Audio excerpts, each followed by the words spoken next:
La maturité, c'est la forme qu'il te faut pour supporter une nouvelle grâce. Plusieurs n'entrent pas dans le mariage parce que Dieu ne les estime pas suffisamment mûrs. Plusieurs n'ont pas certaines forces financières, matérielles, parce que Dieu ne les estime pas suffisamment mûrs. La maturité est différente de l'humilité. On peut inclure l'humilité dans la maturité, mais ce n'est pas forcément la même chose. Maturité rime avec la maîtrise, le contrôle. On ne donne pas un permis à un enfant de 9 ans parce qu'on estime que sa capacité de réaction, de contrôler, de maîtriser un volant, sa capacité de réaction face à des événements est risquée. Il peut mal agir. La maturité, ça veut dire qu'on est prêt à prendre certains coups, à contrôler certaines choses.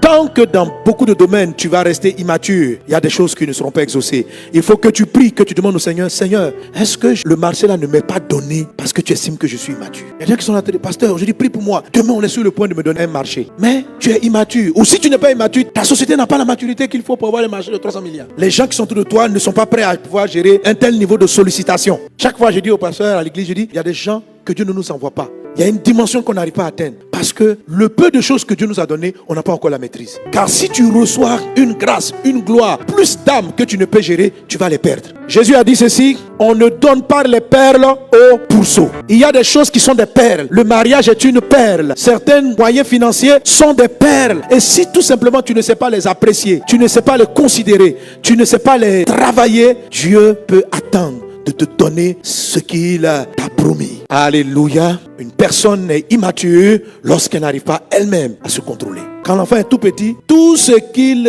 ressent, il le fait. Il a envie de faire pipi, il pisse. Il a envie de faire la grande commission, il fait. Et donc on est obligé de lui porter des couches jusqu'à un certain âge. Et parce qu'il n'a pas le contrôle, il y a des choses qu'on ne lui donne pas. Que dans le nom de Jésus, qu'aujourd'hui tu rentres dans la dimension, tu contrôles tout ce que Dieu t'a donné au nom de Jésus. Est-ce qu'on est ensemble? Alléluia. Parler de maturité, c'est lié avec la notion du contrôle de soi, du contrôle de ses envies, du contrôle de ses pulsions, du contrôle de ses besoins. Alors de la même manière, lorsqu'une personne devient, entre guillemets, adulte, si elle n'arrive pas à contrôler ce qui jaillit d'elle, on considère qu'elle est immature. Quand on parle de maturité, il y a le physique. Notre corps atteint sa maturité en fin d'adolescence, vers 18, vers 20 ans. On a généralement atteint la taille, la forme. Et c'est pour ça qu'on dit maintenant, on peut se marier, on peut travailler, on peut faire ça, c'est le corps. Mais ton esprit et puis ton âme, ce n'est pas à 20 ans qu'ils sont mûrs. Ton esprit et ton âme, ce n'est pas lié à une affaire de temps, c'est lié à une affaire de choix et de décision. La maturité spirituelle est quelque chose qu'à un moment donné, on décide.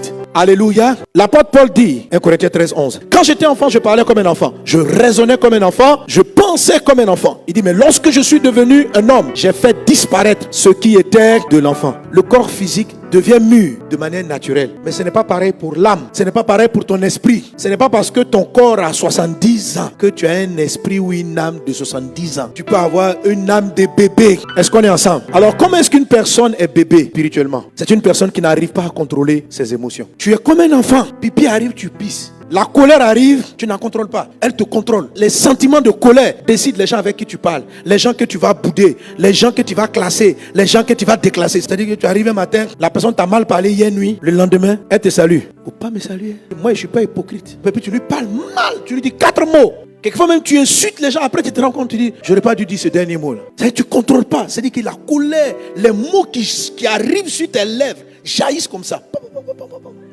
Tu es immature.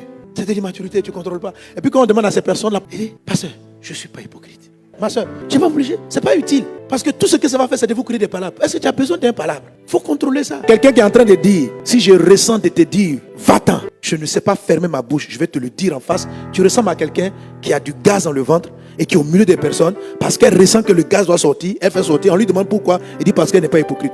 C'est pas une affaire d'hypocrisie. C'est une affaire que ce que tu vas dire va créer plus de dégâts. Et parce que ça va créer des dégâts, tu es capable de la contrôler, de l'orienter et de savoir comment la mener au bon moment. On n'a pas dit de ne pas dire aux gens leur côté négatif, mais des fois, dire à quelqu'un même qu'il a tort, la façon dont tu le lui dis détruit plus la personne que lui fait du bien. Il y a des parents qui n'arrivent pas à se contrôler, qui frappent leur enfant plus qu'il ne faut. On dit de corriger l'enfant, mais la violence avec laquelle tu le fais, tu ramènes toutes tes émotions de frustration de ton enfance, mais tu es en train de le détruire. Quelqu'un qui n'a pas la maîtrise de ses émotions est dangereux.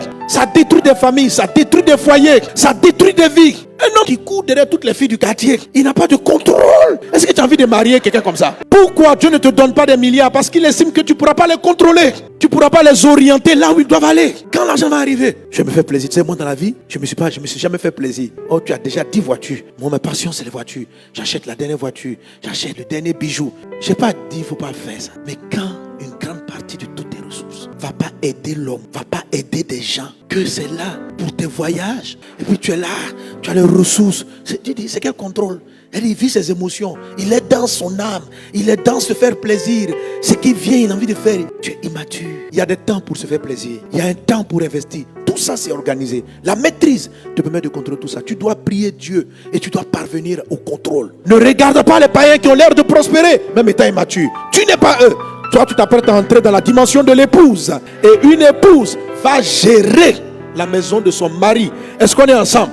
Nous ici, il s'agira de l'œuvre de Christ qu'on doit gérer en tant qu'épouse de Christ. Les intérêts de Jésus, Dieu doit pouvoir nous les donner. Alors quand Dieu trouve un chrétien qui est capable de s'occuper de ses affaires, qui a le contrôle et qui a la maîtrise, il lui donne de l'argent et des ressources sans limite. Donc c'est pour cela que Dieu nous teste au fur et à mesure. Vous savez, Oversight, c'est pour acquérir plus de matériel. Je disais souvent à l'équipe de ministère, je dis, vous savez pourquoi depuis longtemps Dieu ne nous donne pas ça? Parce qu'on ne va pas bien gérer le matériel. Ce n'est pas parce que ça coûte cher. Oversight, c'est près de 4 milliards. Dieu n'a pas peur de 4 milliards. J'ai compris que Dieu n'a aucun problème d'argent avec moi, mais il a un problème. Comment je vais gérer? Est-ce que je suis prêt à gérer? Est-ce que je suis prêt à contrôler? Beaucoup de personnes, vos entreprises sont bloquées. Vous pensez que c'est parce que les sorciers vous attaquent, parce que toi-même tu n'es pas prêt. Mais tu ne te rends pas compte que tu n'es pas prêt, parce que les personnes immatures pensent qu'elles sont matures. Regarde ton enfant lorsqu'il vient te demander des choses que toi-même tu sais qu'il ne pourra pas contrôler. Mais l'enfant peut pleurer sur le sujet. Dieu a tellement de choses pour toi.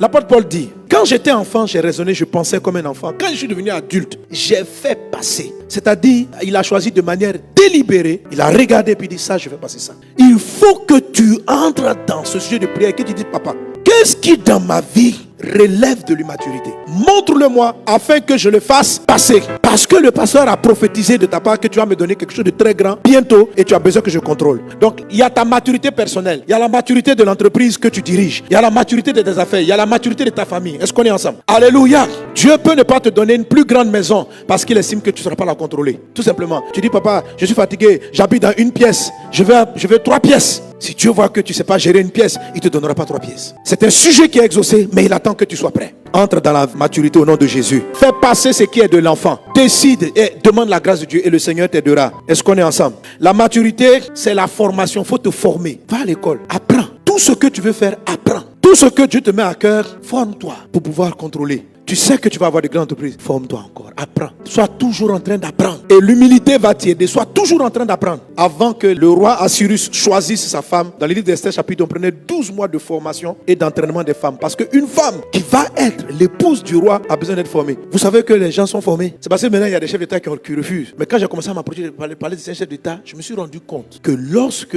on les a élus directement, il y a ce qu'on appelle un service de protocole d'État qui vient faire de la formation. On vient expliquer à madame la présidente comment est-ce qu'on s'assoit, comment est-ce qu'on parle. Alléluia. Quand tu pries et que tu as une vision, tu sais que Dieu va t'élever. Et que tu sais que demain, tu vas t'asseoir, tu vas discuter de certains contrats avec des personnes. S'il te plaît, commence déjà à te former. Paye le prix de la formation, ça fait partie de la maturité. L'apôtre Paul dit, j'ai fait passer parce que ça ne passe pas naturellement. Il dit, je parlais comme un enfant. Il y a un langage de l'enfant, c'est-à-dire un langage incontrôlé, incontrôlable, une manière de parler. Tu vas travailler ton langage afin qu'il soit adapté à ta cible, à l'endroit où tu vas partir, à la dimension dans laquelle tu vas entrer.